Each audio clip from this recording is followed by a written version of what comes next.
Jamestown. They ate her. The cannibal colony. 2012. A team of archaeologists in Virginia uncovers a human skull. But this isn't a normal burial. The skull has been cracked open. Knife marks score the bone. The brain was removed and eaten. Her name was Jane. She was 14 years old, and in the winter of 1609, her neighbors butchered and consumed her to survive. Welcome to Jamestown, America's first permanent English colony. They taught you about Pocahontas and John Smith. They didn't teach you about the winter they called the Starving Time, when the English colonists turned into cannibals. Let's go back. May 14th, 1607, 104 English men and boys arrive at the mouth of the Chesapeake Bay. They're not explorers, they're investors. The Virginia Company promised them gold, easy riches, a new life. They named their settlement after King James, Jamestown. But from day one, everything went wrong. They built their fort in a swamp. Water was brackish and full of disease. They arrived too late to plant crops, and most of them, they were gentlemen, sons of wealthy families who'd never worked a day in their lives. They had no idea how to farm, hunt, or survive. They were dead men walking. Within 6 months, half of them were dead. Dysentery, typhoid, starvation. By January 1608, only 38 colonists remained alive out of 104. That's when Captain John Smith took control. You know him from the Disney movie, the rugged hero who falls in love with Pocahontas. The real John Smith? A brutal military man who forced the colonists to work under threat of execution. His motto, "He who does not work shall not eat." He traded with the Powhatan Confederacy, the indigenous nation that controlled the region. Without their corn, every single colonist would have died. Let's talk about Pocahontas. Her real name was Matawaka. She was 10 years old when the English arrived. Not a romantic teenager, a child. The story about her saving John Smith's life? Probably fiction. Smith didn't mention it until years later when he was selling books. What is true? In 1613, when she was about 17, English colonists kidnapped her. They held her hostage to negotiate with her father, Chief Powhatan. While captive, she was forced to convert to Christianity, given the name Rebecca, and married off to an English tobacco farmer named John Rolfe. She died at 21 in England, possibly from pneumonia or poison. Disney lied to you. October 1609.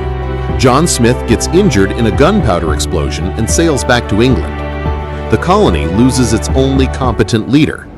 Then the Powhatan Confederacy, tired of English aggression and theft, cuts off all trade and lays siege to the fort. The colonists are trapped. Winter arrives, and the dying begins. They ate their horses, then their dogs, then cats, rats, mice. They boiled leather boots and ate them. They dug up corpses from graves and ate the dead. Of the 214 colonists alive in October, only 60 survived to spring. That's a 72% death rate in 5 months. And in the chaos of that nightmare winter, they found Jane. She was 14, maybe a servant, maybe a daughter. We don't know her real name. Archaeologists just called her Jane. What we do know is this. After she died, someone butchered her body. Not for burial, for food.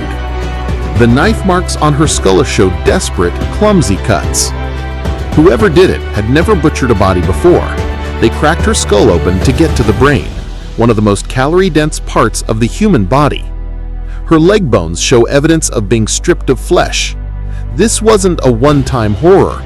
One colonist later confessed to killing his pregnant wife, chopping her into pieces, and salting her meat. He was executed, not for murder, but for wasting salt. This is hard to hear, I know.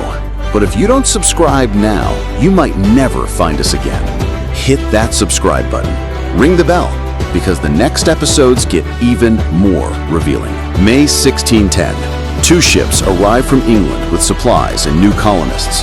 They find Jamestown in ruins, bodies in the streets. The survivors are skeletal, barely human. The new governor, Lord Delaware, takes one look and orders immediate evacuation. Everyone loads onto ships. They're leaving. Jamestown is over. But as they sail down the James River, another ship appears. More supplies, more men, more orders from the Virginia Company. Stay. Make it work. So they turned around. If that ship had arrived one day later, Jamestown would have been abandoned. America's first English colony would have failed. History would have been completely different. So what happened next? Tobacco. John Rolfe, Pocahontas' husband, discovered that Virginia's soil was perfect for growing tobacco. Within years, tobacco became more valuable than gold.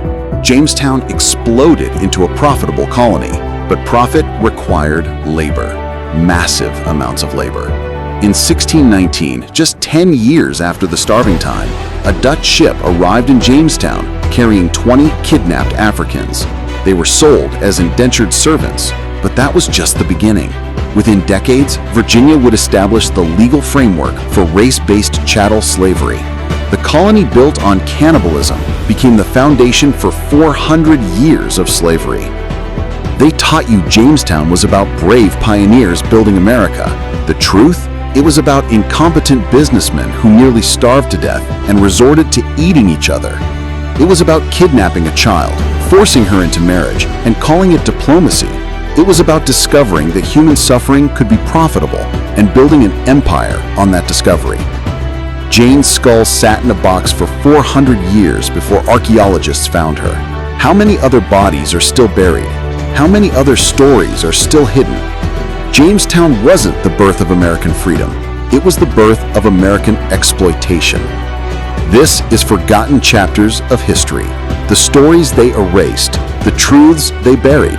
Next episode, we're jumping forward to 1619, the year that changed everything. The year enslaved Africans arrived in Virginia. The year America's original sin was born. If you've made it this far, you're not afraid of uncomfortable truths. Subscribe to this channel, like this video, share it with someone who still believes the sanitized version of history. Comment below, what shocked you most about the real Jamestown story? Episode 5 drops soon. The truth doesn't care about your comfort, it only cares about being told.